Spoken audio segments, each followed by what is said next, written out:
1. Dalam konteks hukum, Pasal 35 UUD 1945 menyatakan bahwa bendera negara Indonesia adalah sang merah putih.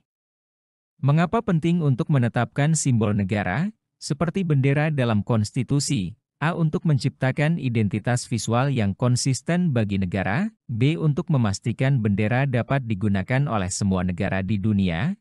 C. Untuk menjamin bahwa semua warga negara memahami makna bendera. D. Untuk mencegah penggunaan bendera oleh kelompok tertentu. E. Untuk memberikan hak hukum kepada individu yang menciptakan bendera.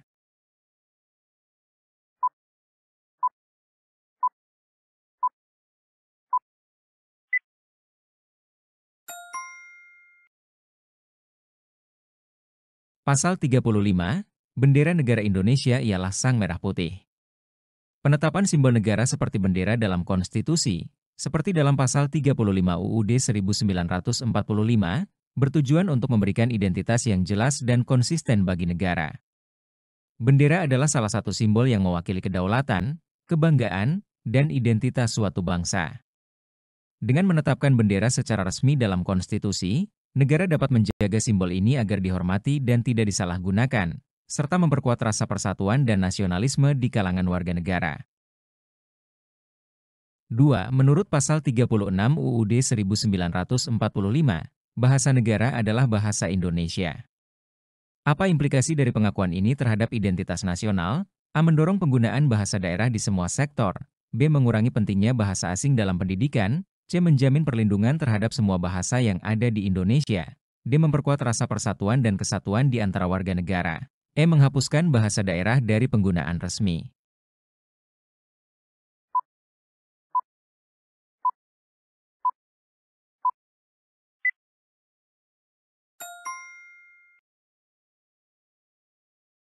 Pasal 36, bahasa negara ialah bahasa Indonesia. Pengakuan bahasa Indonesia sebagai bahasa negara dalam Pasal 36 UUD 1945 bertujuan untuk memperkuat rasa persatuan dan kesatuan di antara warga negara.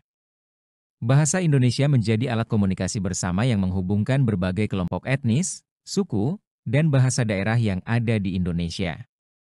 Penggunaan satu bahasa nasional ini membantu membangun identitas nasional yang kuat dan memudahkan komunikasi antar warga negara tanpa menghilangkan keberagaman bahasa daerah. 3. Lambang negara, sebagaimana diatur dalam Pasal 36A, adalah Garuda Pancasila dengan semboyan Bhinneka Tunggal Ika. Mengapa semboyan ini penting bagi masyarakat Indonesia? A. Untuk menunjukkan bahwa semua masyarakat harus sama. B. Untuk menekankan pentingnya keberagaman dan persatuan. C. Untuk menjelaskan sejarah Garuda Pancasila. D. Untuk menciptakan standar budaya yang seragam. E. Untuk mempromosikan nilai-nilai agama tertentu.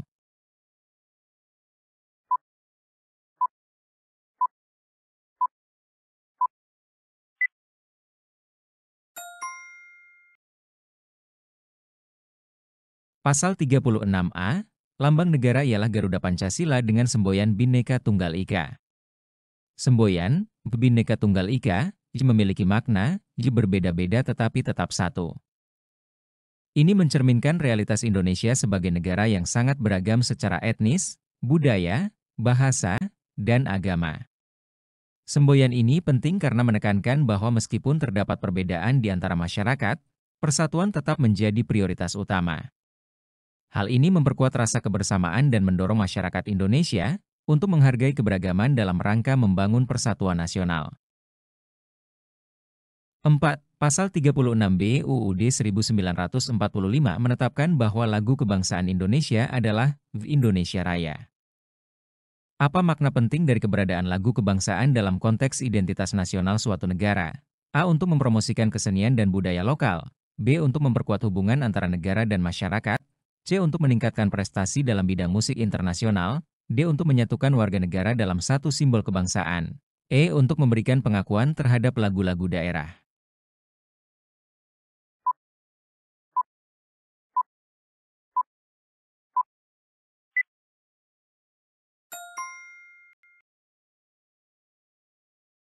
Pasal 36B lagu kebangsaan ialah Indonesia Raya. Lagu kebangsaan, seperti Indonesia Raya, yang memiliki makna penting dalam menyatukan warga negara di bawah satu simbol kebangsaan.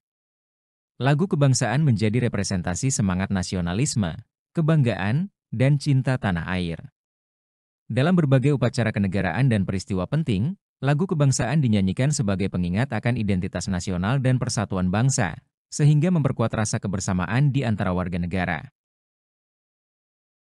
5. Berdasarkan pasal 37 ayat 1, usul perubahan pasal-pasal UUD 1945 harus diajukan oleh sekurang-kurangnya 1/3 dari anggota MPR.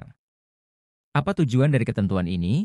A. Untuk mengurangi kemungkinan perubahan yang tidak sah. B. Untuk meningkatkan partisipasi semua elemen masyarakat.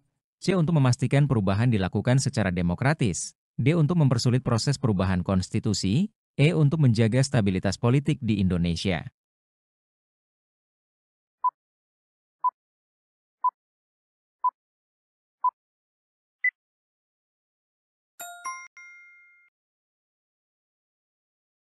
Pasal 37 ayat 1, usul perubahan pasal-pasal Undang-Undang Dasar dapat diagendakan dalam sidang Majelis Permusyawaratan Rakyat apabila diajukan oleh sekurang-kurangnya 1/3 dari jumlah anggota Majelis Permusyawaratan Rakyat.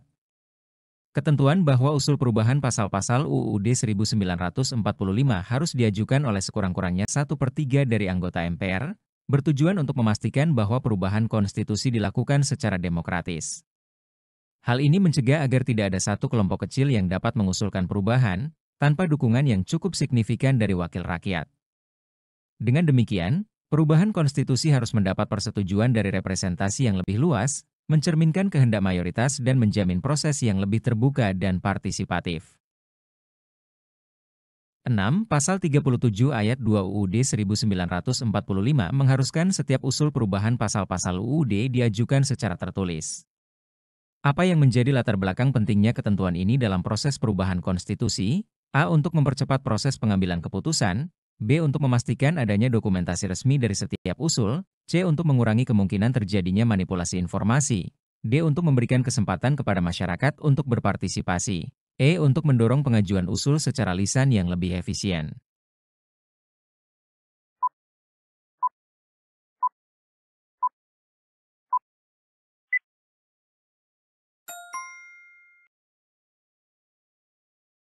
Pasal 37 ayat 2, setiap usul perubahan pasal-pasal Undang-Undang Dasar diajukan secara tertulis, dan ditunjukkan dengan jelas bagian yang diusulkan untuk diubah beserta alasannya. Ketentuan bahwa setiap usul perubahan pasal-pasal UUD harus diajukan secara tertulis, bertujuan untuk memastikan adanya dokumentasi resmi dari setiap usul. Ini penting dalam proses perubahan konstitusi untuk menjaga transparansi, akuntabilitas, dan catatan tertulis yang dapat diakses dan dipertanggungjawabkan.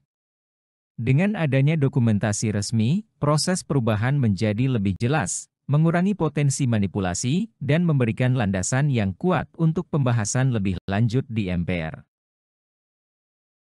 7. Menurut Pasal 37 ayat 3, sidang MPR untuk mengubah pasal-pasal UUD harus dihadiri oleh sekurang-kurangnya 2/3 anggota. Apa tujuan dari persyaratan kehadiran ini? A. Mencegah pengambilan keputusan yang tergesa-gesa. B. Memastikan bahwa perubahan diwakili secara adil oleh semua anggota. C. Mengurangi kemungkinan intervensi pihak luar dalam proses perubahan. D. Meningkatkan rasa tanggung jawab setiap anggota MPR. E. Menjamin bahwa semua suara dalam sidang terdengar.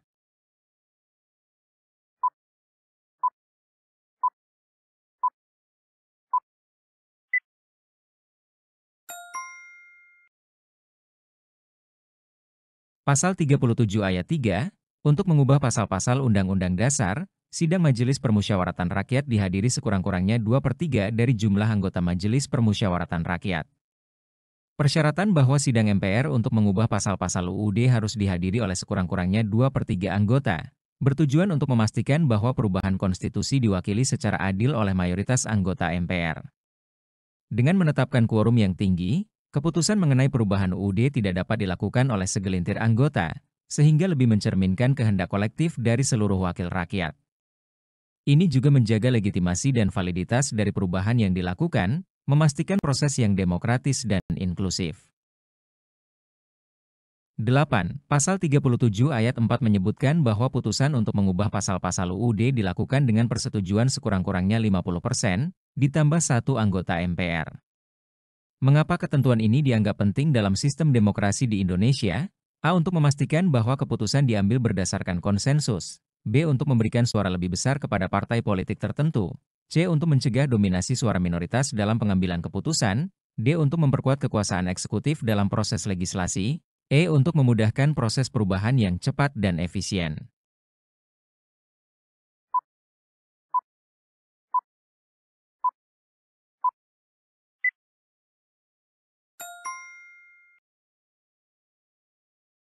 Pasal 37 ayat 4, putusan untuk mengubah pasal-pasal Undang-Undang Dasar dilakukan dengan persetujuan sekurang-kurangnya 50%, ditambah satu anggota dari seluruh anggota Majelis Permusyawaratan Rakyat.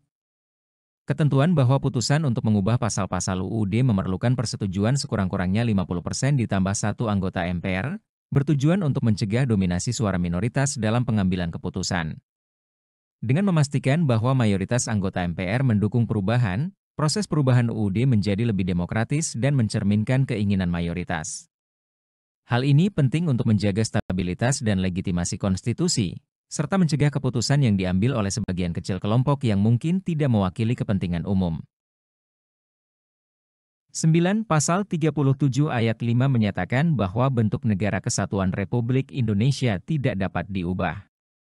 Apa alasan dibalik ketentuan ini? A. Untuk melindungi negara dari ancaman luar. B. Untuk menjaga keutuhan dan kedaulatan negara. C. Untuk memastikan sistem pemerintahan yang efisien. D. Untuk memperkuat sistem hukum nasional. E. Untuk memberikan otonomi lebih kepada daerah.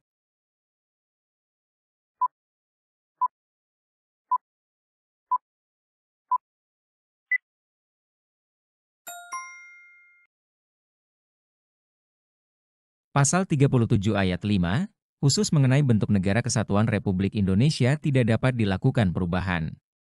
Ketentuan dalam pasal 37 ayat 5 UUD 1945 bahwa bentuk negara kesatuan Republik Indonesia, NKRI, tidak dapat diubah, bertujuan untuk menjaga keutuhan dan kedaulatan negara. Bentuk negara kesatuan memastikan bahwa Indonesia tetap satu kesatuan yang tidak terbagi-bagi, meskipun terdapat keragaman etnis, budaya, dan daerah. Ini juga untuk mencegah adanya upaya atau wacana yang bisa mengarah pada disintegrasi atau pemisahan wilayah, sehingga menjaga stabilitas dan integritas negara secara keseluruhan.